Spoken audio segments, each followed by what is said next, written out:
Welcome back to the Shepherd's Pie, a slice of faith for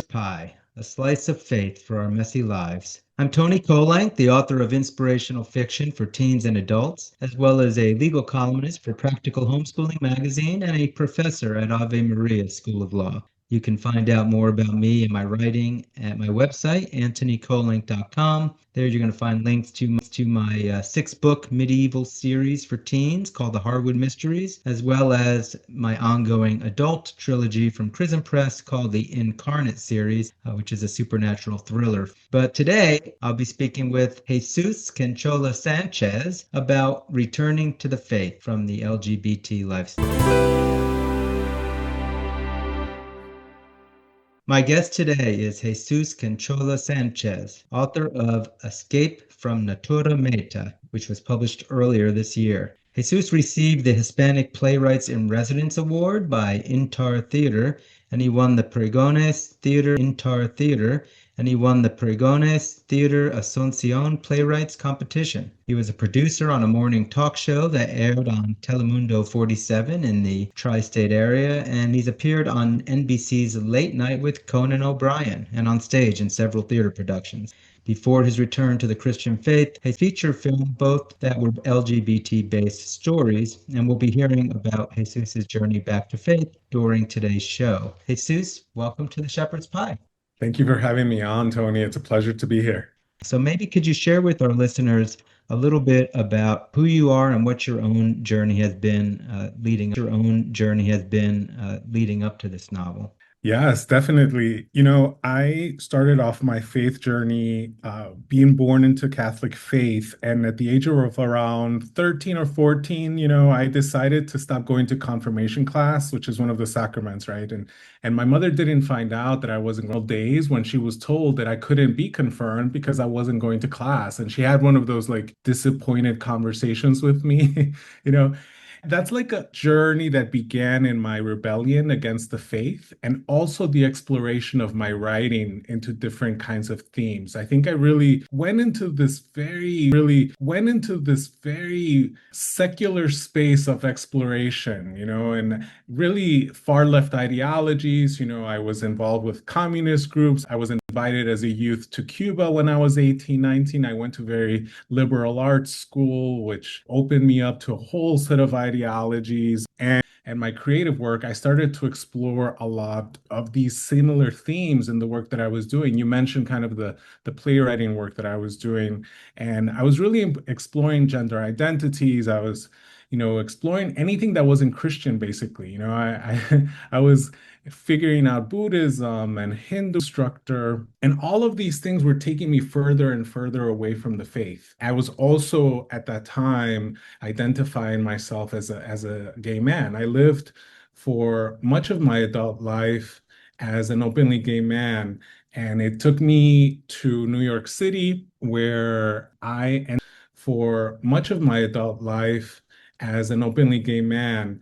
And it took me to New York City, where I ended up continuing my education. And that's where the playwriting work happened. That's where, like, professionally, I started to write. And there just started to be a void. Though I was not actively practicing the faith, I would still find solace in the church. So I would find my way into the church. And I thank God also had my grandmother and my whole family, actually, who were really supportive throughout all my processes, and were just really loving. But my grandmother in particular always, and her own relationship through her example, she was the only one I would go to mass with. So all of this kind of journey eventually brought me back home. I decided to leave New York City and return to the Midwest and Chicago, which is where my family is from and where I'm from. And since that return home really represented also a return to faith, I started to step back into the church, and that just really opened up a whole new understanding of what it is to be a man of faith. It's been now I would say about 7 years or so that I've been working through this proactive relationship. And at that time, I also began to understand fully the teachings of the church, which took me away from a lot of ideologies, including my identification as a gay man. I no longer identify as such. Thankfully, I found great resources within the church, including Courage International, which is a resource for men and women who have same-sex attraction and provide community and just a lot of support to be able to understand and live the Catholic teachings for people who have this same-sex attraction. So that included also a change in my voice. Included also a change in my voice in terms of my creative voice and the things that I wanted to explore. And that's how Escape from Natura came about. That is the first project that has come from this particular time in my life. But it turned out to be this dystopian story with this character, and it has this dystopian story with this character, and it has some parallels to my own kind of journey, but it's completely a fictional account of this young man who's born into this totalitarian tribe that is trying to control everything in a post-apocalyptic world, And in my brain, what's left of the post-apocalyptic of the Midwest, the South, and a bit of Texas, and it goes all the way down to Mexico. So there's like this great journey that this character takes, which is also symbolic of the journey that I've taken to return to faith. And he finds his way to God as well. Yeah, there is a lot to unpack there. And if we can circle back around, I'd love to follow up with some questions. People that we love in our lives, that people of faith, they wind up going and doing many things that are outside the faith. A lot of times it's difficult for people in the faith to, understand and, can we hope that somebody would return? So it sounds like your story has really got a lot of hope in it. So I want to return to all of those kinds of themes, but I want to hear a little bit more about your book. So you've told us it's a dystopian book. So what are the other themes that you explore in this? It started to be outlined in my brain while we were all going through the COVID pandemic. I started to question like what our relationship to the state is and how much power the state has to inform or misinform populations, and then how easily we can be persuaded one way or the other about different pieces of information, whether they're fact or not.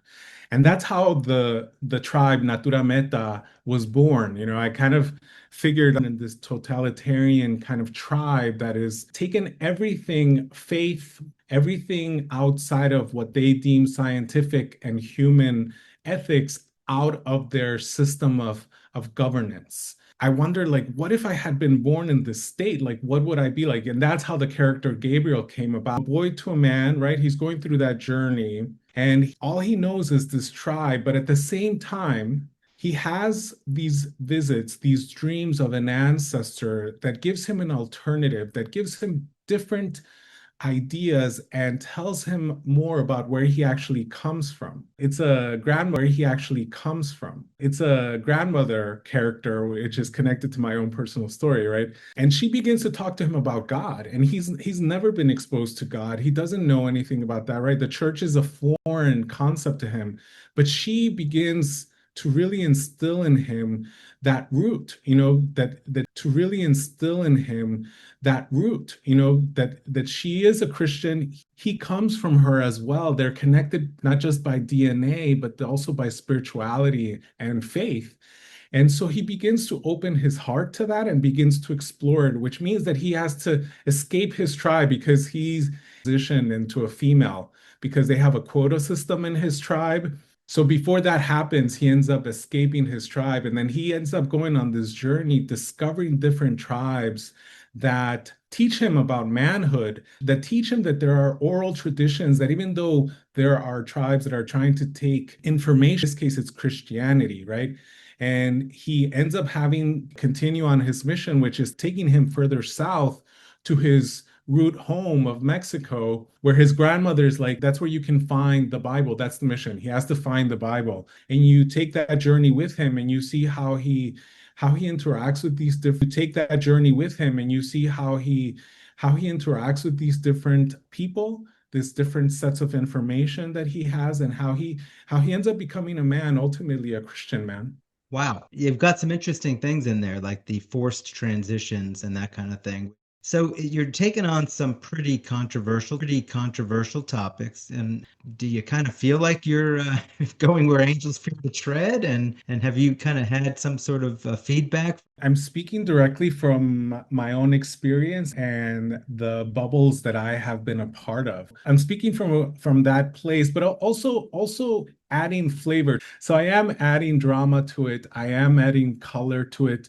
Though it's really interesting that as much color and as drama as I can add to it, I mean, the reality of where we are doesn't beat it.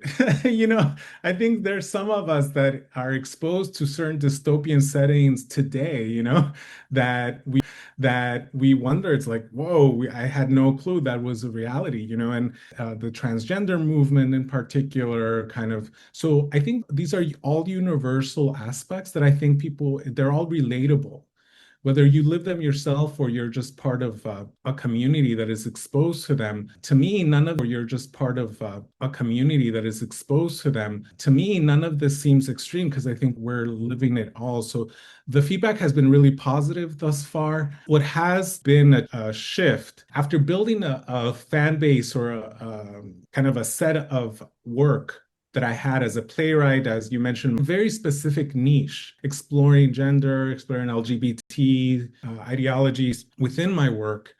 And that fan base is completely gone, which includes a circle of friendship that I had with people that were very close to me, that most of them are no longer part of my current friendship, either because we just decided mutually to distance themselves or they decided to distance themselves from me because of sharing my own story.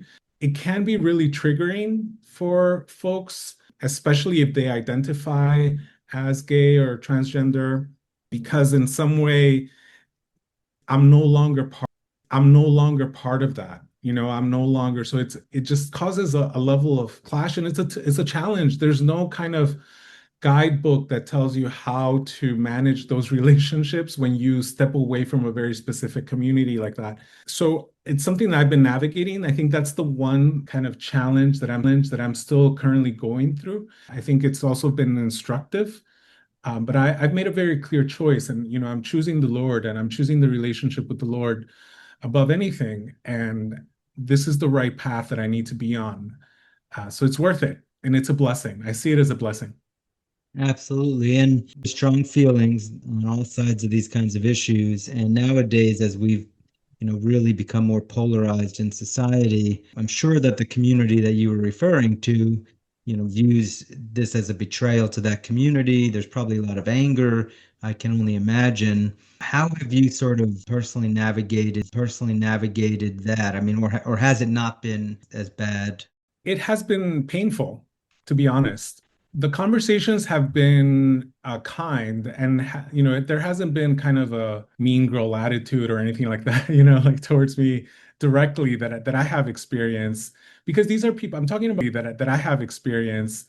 Because these are people I'm talking about people that I have relationships with, right? So these are people that I know and have known for many years. I think the pain that I'm talking about is the distance, and beginning to understand that that distance is a healthy distance and that I need to be okay with it and long to no longer be there. You have to mourn that relationship. I think that's a natural thing that all of us will do, no matter what kind of distancing there is, whether it's with your family or close friends, right? So that has been the part that has been the most challenging to navigate. And as I go through it, I'm learning, I'm manage it, and also just building community. I talked about Courage International. That has been a great source of support for me. The men and women that I have met through that and have been building really healthy platonic relationships with have really helped me, because we are going through a very similar journey, and we're really trying to live the faith and be open about where we're at, where we've been, and where we want to be. And I think that's been a really healthy support system for myself. Yeah, thank you for sharing that. And if it's all right, For myself. yeah, thank you for sharing that. And if it's all right, if I could kind of backtrack to a part of your journey, I'm assuming that your experience as a teenage boy, where you're recognizing the same-sex attraction and your journey that sort of led you to rebel, I guess, against the faith that I've spoken to with a similar situation feel like, well, if God's not going to accept me, or if the church is not going to accept me the way I am, then I should go somewhere else. Or that might not be true then, and I'm going to find a different path. And I'm wondering if you could share a little bit about, is that an inevitable journey? That an inevitable journey that somebody in your position would be taking? Is there anything that could have possibly led you not to go on that journey at that time, or did it almost seem like you almost had to take that journey? I believe each of us has a really kind of individual set of circumstances that take us through the path that we go through. Even though there are some parallels, I believe, for men and women in particular who have a same-sex attraction. And I think in my case, it didn't begin in adolescence. Unfortunately, I have a very distorted emotion because I had to deal with violent trauma in my childhood, which informed my development. And, not everyone has that, but a lot of us do. And I think that really did inform eventually the rebellion and kind of honestly a coping mechanism of shutting things out, which included in my case, shutting out my relationship with the Lord, because in some way I connected it with that trauma from my childhood. And I had to really navigate all of that. And I think I was exploring all these themes and because I was coping. It was all these themes and because I was coping. It was a protective mechanism. So in my case, I don't know that there was anything that anyone could have done in my childhood or in my adolescence. The two adults who took advantage of my childhood and who said anything could have helped that, without me going through this full journey and arc of understanding and figuring out one, how to manage that trauma healthily, and then two, how to figure out myself in this world as a man, and then figure out my relation, live through what I had to live through to get to where I am today, and to be able to tell my own story today, and then also to have the voice as a writer that I have today to share the kinds of stories that I want to share. I believe each of us has our own cross to bear, right? It's not just my own belief. I think that's a church teaching. And I think men and women who are church teaching, and I think men and women who are same-sex attracted have a very specific kind of journey, and also within the faith itself. And I think we have very specific stories that we should be sharing with the world, because I think more within the faith should understand not just that there are people that are same-sex attracted, not just that there are people that are same-sex attracted, but also what the teachings actually are from the church on how we should all be living. Because chastity, for example, is not just about same-sex attracted people, it's about all of us. The sacraments are about all of us. So even though we have a different entry up on the same place and the same expectations, right? There's an equal level playing field here. It's not like there's some exceptional rules for people who have different kinds of sins, like we all have to end up at the same place. And the church teaches us that we are all children of God and we are all responsible for fostering my cross. That's my cross. And I think there may be some parallels with other folks, but I think each individual case is different.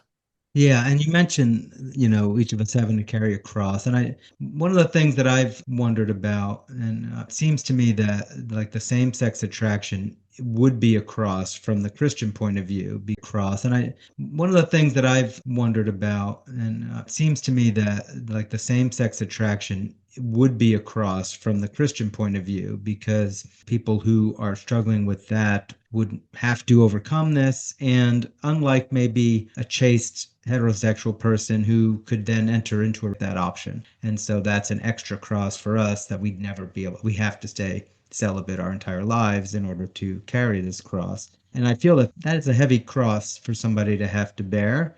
And I'm wondering, as somebody who has been bearing it now yourself, what are your thoughts on that? Am I off base on even pay? I'm just kind of curious what your thoughts are. Being now part of this community actively, it's surprising how many same-sex-attracted people do end up choosing marriage as a vocation and have a healthy marriage and have a healthy life with their spouse, that they end up being able to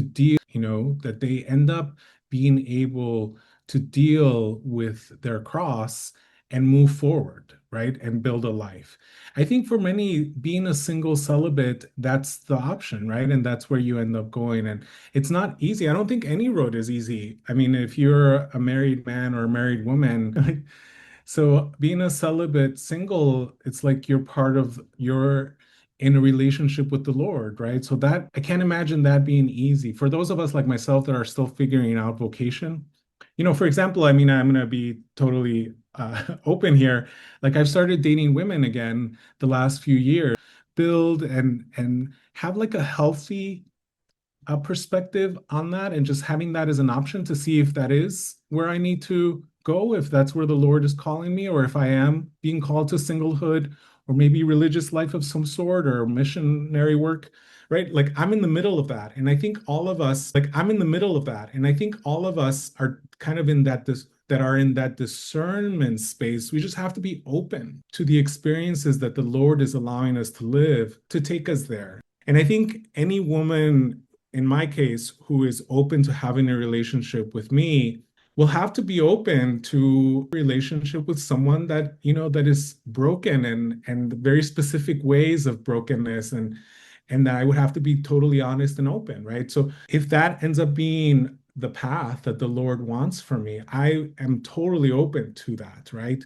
But if it is a different way of service, then I'm open to that as well. So I think we just have to be open to that. And I don't think we can prescribe for same-sex attracted people that they are going to end up single necessarily, though that is an option. There are many who have very fulfilling lives, who are serving their communities in the way that the Lord wants them to serve, and they have joy. That are hurting because of people they love, that they don't know how to help, they don't know how to even imagine what they're going through. But you're right. I mean, if somebody's married, marriage is no picnic. It's a very difficult lifestyle, also with many wonderful benefits. But when you make the choice to be married, and some people might be married and then their spouse becomes disabled, or maybe they're in not a great marriage, and so there's not a lot of affection or emotional support. And yet, if they want to remain true to that vocation, they are going to have to handle that for the rest of their lives also. So I suppose in some ways, maybe those crosses are not as unique as some might think, as you point out. One more thing I wanted to ask you about. You talked about your journey and how you came back to faith. And I know that's a very hopeful thought, I think, for those of us who might have people in our lives that we're like, gosh, how can they find their way back to the faith? What was it in your life that really brought you back to the faith? And is there anything that we can do if we're, friends or family members with somebody who is going through that you were going through, that could help, lead them back to the faith? One of the things that I think about, I can pinpoint and say, okay, this was the moment that kind of brought me back. It was a series of things. And I think my grandmother in particular, just her example and her love and her being a woman of faith and just being very open and expressive about her own faith and open about praying for me and asking me to go to church with her.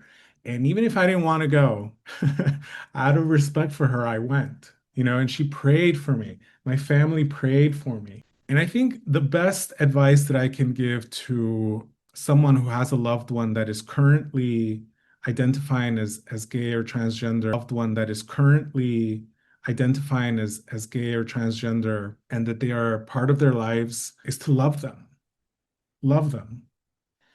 And live your faith fully. Like, do not negate your faith in any way. Live it, express it. Have that person be around you it's a tricky thing, right? Because it depends. Sometimes people don't want to hear that and are triggered even by a prayer. Yet you can't deny your own faith around them, because that would be a disservice to you and a disservice to God and a disservice to them. because ultimately they're going through their journey and it might not bear to even know that you have a relationship with God because they've broken theirs. But if they know that you love them, they will see a path, even if it's just about building a relationship with you, that then can mirror how they can build a relationship with the Lord.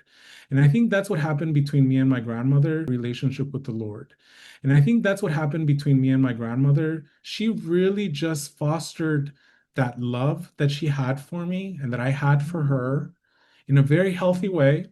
And she never forgot that I was the son of God and that she needed to remind me of that in her way. And it was sometimes in very indirect ways, just by inviting me to pray with her or just by taking me to mass, even though she knew I wasn't going to mass or not, or even questioning the faith itself, that love allowed me to just have an opening that then I was able to just on my own really begin find a way, not just with my relationship with my grandmother, but then I began to model that relationship I had with her with the kind of relationship that I wanted to have with God. And as I stepped back into the church, I began to find that joy. I began to find that joy. I began to find that purpose. And I began to understand the errors that I was committing, my sins. I began to recognize my sins. And I began to understand that I had to resolve that. And I had to make things right. And I think resolve that. And I had to make things right. And I think that's what we can do. For those of you who continue to have bonds and relationships with people who identify as gay and transgender, I would say love them, and meet them where they're at while fulfilling your own commitment to your faith. So your dystopian book, which is bound to provoke a lot of thought, I'm sure, and in an exciting environment on these kinds of issues. Folks want to get a hold of it. Where should they go? And where should they go just to learn more about you and especially, who you are today? Folks can find me on my website, jesuscanchola.com. I'm also active on X, so you can find me there as well. And the book, Escape from Natura Meta, my debut novel, I'm really excited to share it with everybody. It's available anywhere you can find books, Amazon, Barnes& and Noble, Walmart, even a brick and mortar store. If they don't have it in stock, you can ask them to order it. Anywhere in a brick and mortar store, if they don't have it in stock, you can ask them to order it. Anywhere you get your books, you will find Escape from Natura Meta. Wonderful. Well, Jesus, thank you for coming on the show today and sharing your story and sharing your new debut novel, and really appreciate speaking with you today. Thank you, Tony. Unfortunately, that is, again, we've been speaking with Jesús Canchola Sánchez about the journey back to faith from the LGBT lifestyle. Again, this is Antony Barone Kolenc. You can go to my website, antonykolenc.com, to learn more about me. But until next time, may God bless us as we rely on our faith to work